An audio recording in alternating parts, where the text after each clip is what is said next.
ذرا توجہ فرمائیے. حضرت خالد بن ولید کا نام سنا ہے؟ یہ سیف اللہ ہے، اللہ کی تلوار. حضرت خالد بن ولید نے اپنی بیوی کو طلاق دے دی اور بڑا عرصہ وقت اچھا گزرا، طلاق ہو گئی، بیوی چلی گئی. ایک باغ بھی دیا تحفے میں. بعد میں ایک آدمی پوچھنے لگا حضور آپ نے بیوی کو طلاق دے دی، کیا معاملہ تھا؟ آپ فرمانے لگے کوئی مسئلہ نہیں، میری بیوی بڑی نیک تھی، پرہیزگار تھی، اچھی تھی، فرما بردار. انداز دیکھیے گا. کہنے لگا جناب عجیب بات ہے، طلاق بھی دے دی اور اچھی بھی بڑی تھی، کس بات پہ طلاق دی؟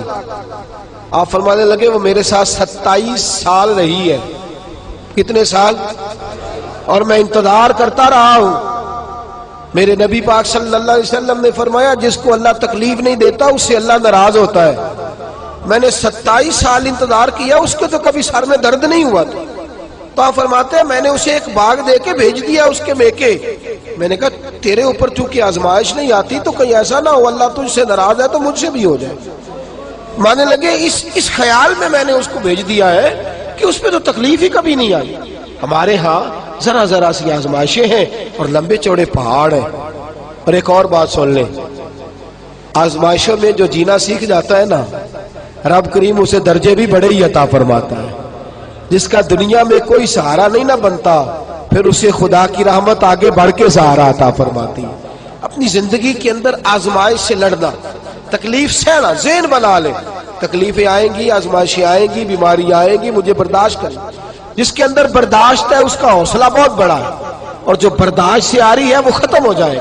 میرے رسول کریم صلی اللہ علیہ وسلم کی صحابیہ حضرت اسماء بنت ابی بکر صدیق، جناب صدیق اکبر رضی اللہ تعالی عنہ کی صاحبزادی ہیں، حضرت عائشہ کی بڑی بہن ہے. یہ وہی ہیں جو غار ثور میں میرے نبی کو کھانا پہنچایا کرتے. 90 سال سے زیادہ عمر ہوگی حضرت اسماء کی، اور ان کے صاحبزادے عبداللہ بن زبیر رضی اللہ تعالی عنہ.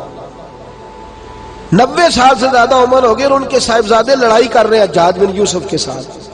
آنکھوں سے انہیں نظر نہیں آتا حضرت اسماء کو، بوڑھی ہو گئی، صاحبزادہ جہاد کر رہا ہے.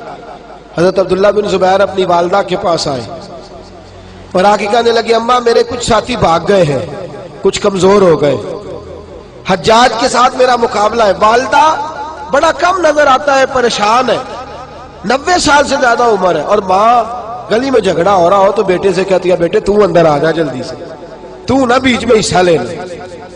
والدہ سے آ کے پوچھتے ہیں اماں میں کیا کروں، حجاج کے خلاف لڑ رہا ہوں، بہت سارے ساتھی کچھ چلے گئے ہیں ڈر کے، کچھ جو ہے وہ کمزور پڑ گئے، کچھ نے وہ بزدل نہیں ہے، وہ کمزور نہیں، لیکن انہوں نے حکمت سمجھی ہے تھوڑی دیر کے لیے چلا جانا.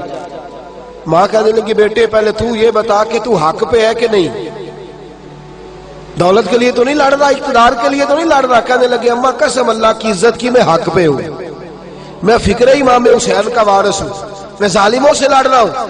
تو ماں کہنے لگی بیٹے جا. پھر والدہ کہنے لگی جا میرا بیٹا اور جا کے اس کے ساتھ لڑائی کر، اگر تو فتح یاب ہو گیا تو میں شکر ادا کروں گی، اور اگر تو شہید ہو گیا تو میں قیامت میں تیرے اوپر فخر کروں گی.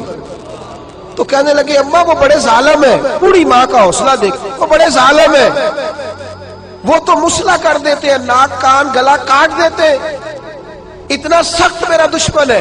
والدہ کہہ رہی ہے بیٹے سے، 90 سال کی بوڑھی اماں کہتی ہے بیٹا بکری کو ذبح ہوتے وقت تکلیف ہوتی ہے، کھال اترتے وقت تکلیف نہیں ہوتی. تکلیف تجھے ایک وقت ہوگی جب تیر لگے گا، جب تلوار لگے گی. ناک کان کاٹتے تجھے کیا تکلیف ہوگی، اللہ تجھے زیادہ اجر عطا فرمائے گا.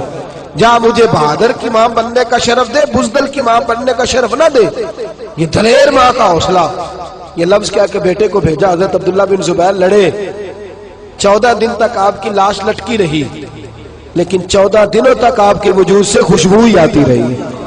حجاج بن یوسف نے آپ کی ماں کو بلایا، حضرت اسماء آئی، کہنے لگا تجھے پتہ ہے تیرے بیٹے کی لاش لٹک رہی ہے؟ کہنے لگی کیا کہا؟ لٹک رہی ہے؟ ہاں تیرے بیٹے کی لاش لٹک. کیا کہتے ہو؟ تیرے بیٹے کی لاش لٹک رہی ہے. پھر بتا لو. تیرے بیٹے کی لاش لٹک رہی ہے. تو آپ فرمانے لگی شکر ہے اللہ کا، میرے بیٹے کی لاش لٹک رہی ہے، کہیں جھکی ہوئی تو نہیں ہے نا، کسی ظالم کے آگے جھک تو نہیں نہ گئی، کہیں اس نے گلا کٹایا ہے کہیں جھکایا تو نہیں نا, شکر ہے میں اللہ تعالیٰ کا. کہنے لگے تو مجھ سے سفارش نہیں کرے گی کہ اس کی لاش کو ہٹا دوں؟ آپ فرمانے لگے جس رب نے اسے شہید ہونے کا حوصلہ دیا ہے وہ اسے قبر کی اعلیٰ جگہ بھی عطا فرمائے گا. حضرت عبداللہ بن زبیر جنت المعلیٰ میں آرام فرما رہے ہیں اور سرخیل ہے وہاں کے مسلمانوں کے. عزیزوں, تکلیفوں کو آگے بڑھ کے وصول کرنا. ذرا ذرا سی بات پہ لوگ چیختے چلاتے ہیں, کفر بولتے ہیں, گھروں میں فوتگی ہو جائے تو کفر. حضرت جعفر طیار شہید ہوئے, حضرت علی کے سگے بھائی تو ان کے گھر کی عورتیں رونے لگی. حضور نے فرمایا جاؤ انہیں چپ کراؤ. صحابہ گئے, خاموش نہیں, پھر رونے لگی. فرمایا چپ کراؤ انہیں, پھر چیخنے لگی. تیسری بار حضور نے فرمایا نہیں چپ کرتی تو ان کے منہ میں خاک ڈال دو. انہیں پتہ نہیں جو بین کرے, سر پھاڑے اور اپنے چہرے پر اپنے ہاتھ مارے وہ تو میری امت میں شامل ہی نہیں ہے, تو میری امت میں شامل ہی نہیں. میرے عزیزوں, شریعت اسلامیہ حوصلے کی بات کرتی ہے, صبر کی بات کرتی ہے. گھروں کے اندر ذرا ذرا سی بات پہ بے صبری کرنا, ذرا دو چار جملے بھی ہم ہضم نہیں کر سکتے, ایک بے رخی بھی ہم ہضم نہیں کر سکتے, تھوڑی دیر کے لیے بھی کوئی آنے والی تکلیف ہم برداشت نہیں کرتے. بے صبری ہے, ہماری کم حوصلہ ہے اور تحمل مزاجی سے دور چلے گئے ہیں, اس لیے ہمارے غم بھی روز بروز بڑھتے چلے جا رہے ہیں. رب کائنات کی بارگاہ میں یہ التجا کیا کرے اللہ ہمیں حوصلے عطا فرمائے.